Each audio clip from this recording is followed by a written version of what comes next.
thanks for tuning in. I wanted to share something yummy tonight, and it is garlic and pepper pork chops. Yummy.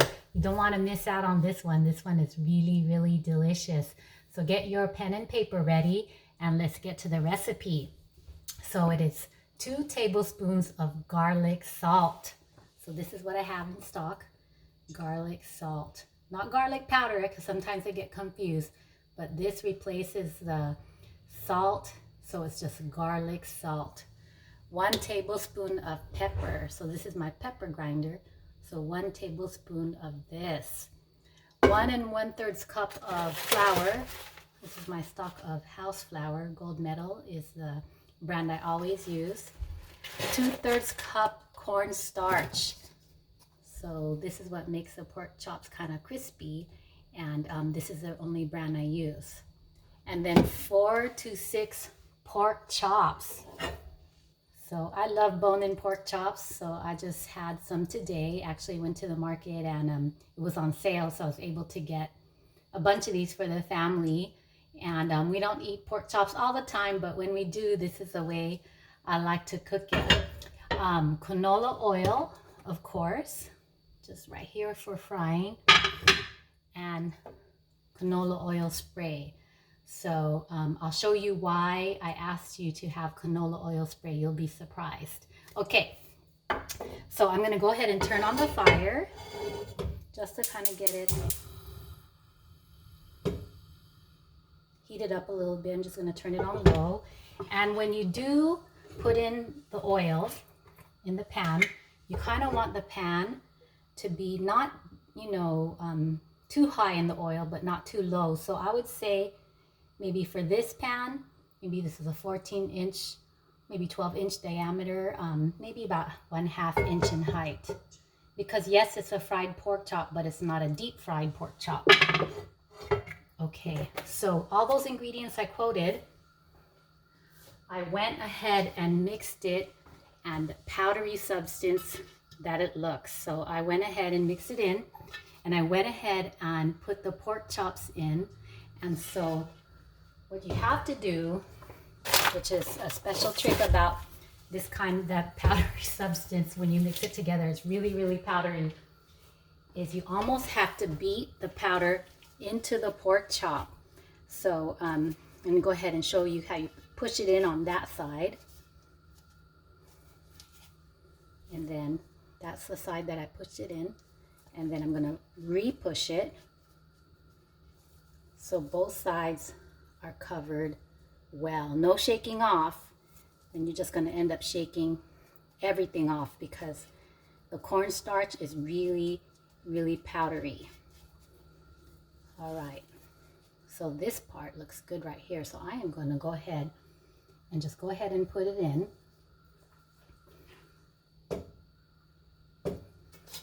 And then I'll do it to this one too.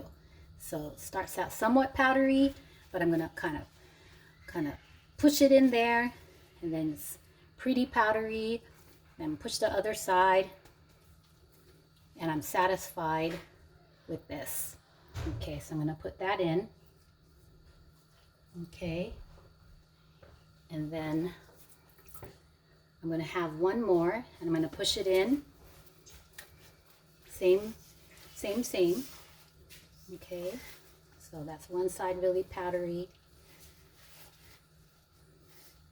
and this side really powdery, so I'm gonna put that in there. So I had cooked some beforehand, so I know that each side is gonna take about 10 minutes here in the stir fryer, and you probably don't want to turn it too much. Probably after 10 minutes, turn it to the other side and just leave it alone, because the more you turn it, the more the powder is going to get loose, the flour and the cornstarch.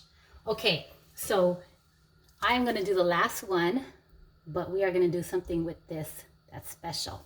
Okay, so one more powdery, the same thing, kind of push it in. All right. Okay.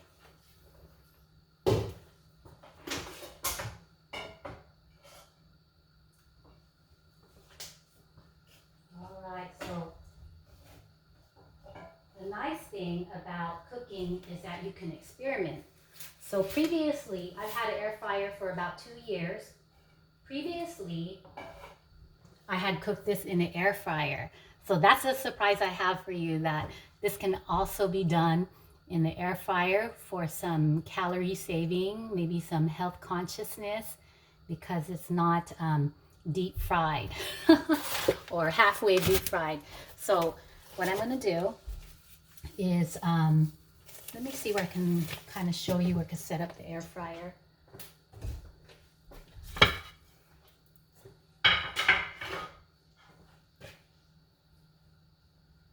So remember the pork chop, that the last one that I did, and remember I said take note of the canola oil spray. Okay, so this is the last pork chop that I saved, and I said take note of it and take note of the canola oil spray. So the reason that I asked for that is because this is how we're going to make it taste just like it's fried in this pan here. We are going to take this canola oil and spray the heck out of the pork chops. So here it goes.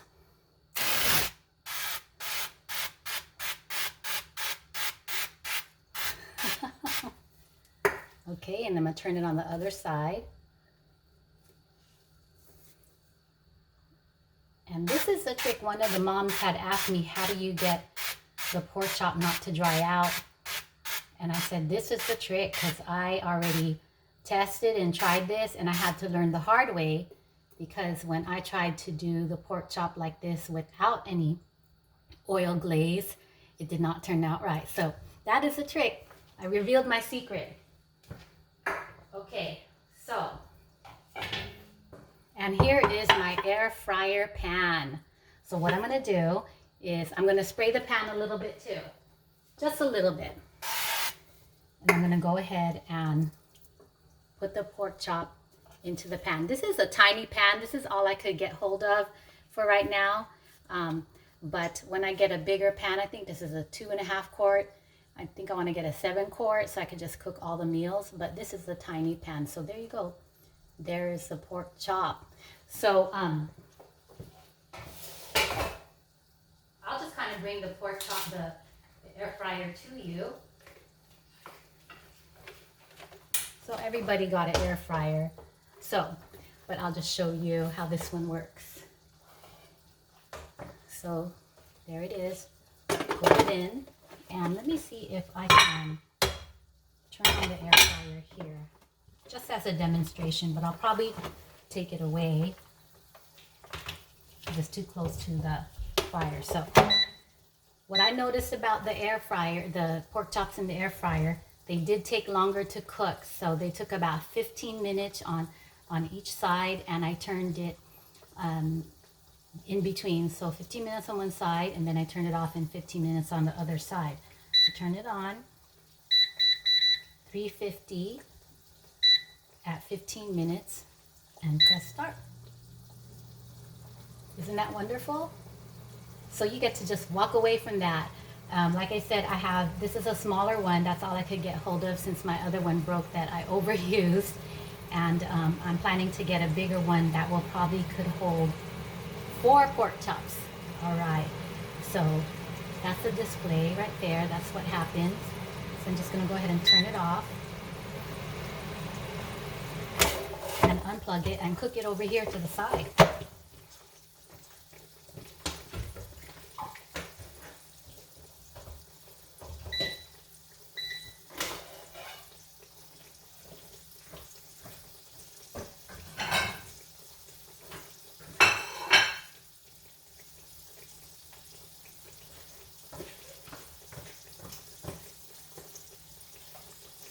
So we are going to pretend 30 minutes had passed for that air fried pork chop. So I'm going to show you the previously cooked air fried pork chop for the convenience of the video. And here it is.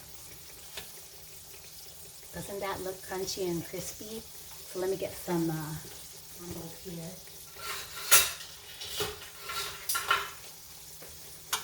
So this pork chop, just like what you saw me do, was in the air fryer at 350 for 15 minutes on each side, and this is what I got.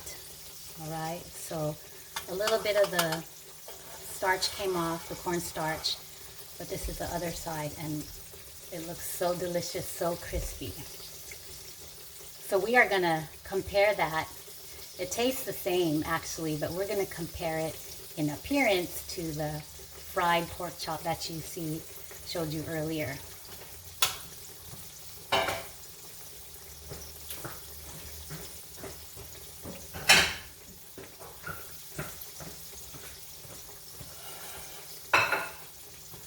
Okay, so you probably don't see, let me just pan down just for a moment here. There you go.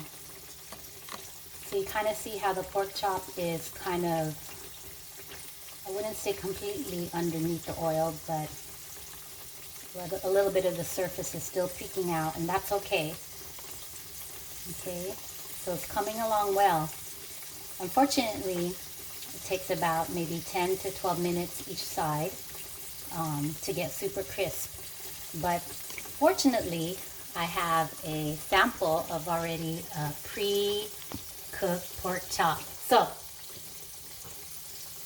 here is the end product of that recipe. Yum! So here is pork chop number 1, the garlic and pepper pork chops. Pork chop number 2, and then the other side is just as crunchy. So yes, this golden kind of speckly black flavor, that's the pepper. And then on this side. And then here is one that I had to taste test before the video. And this is the inside. And it's so delicious.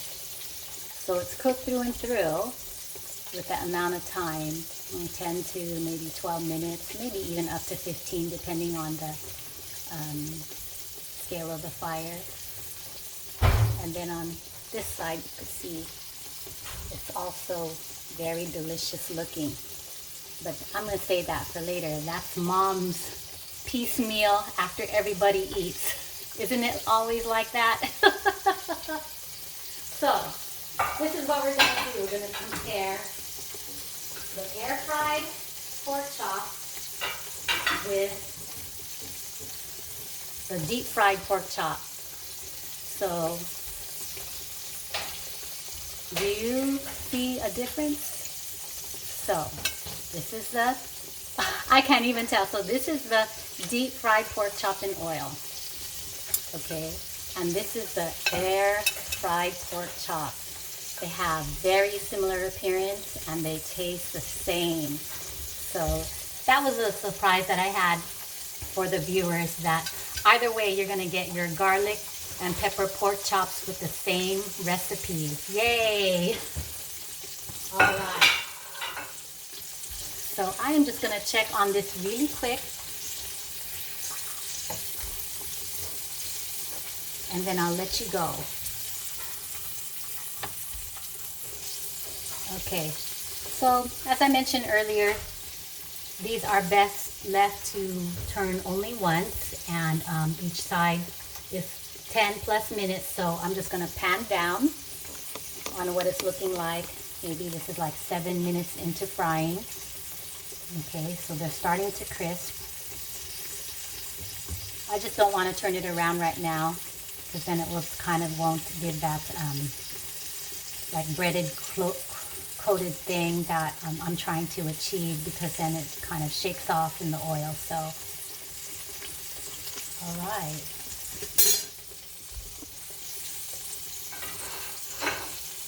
Well, thank you for listening. I just wanted to show you one last time. You won't regret cooking it like this, either air fried or pan fried garlic and pepper pork chops with some rice, and you got yourself a fulfilling meal for the family.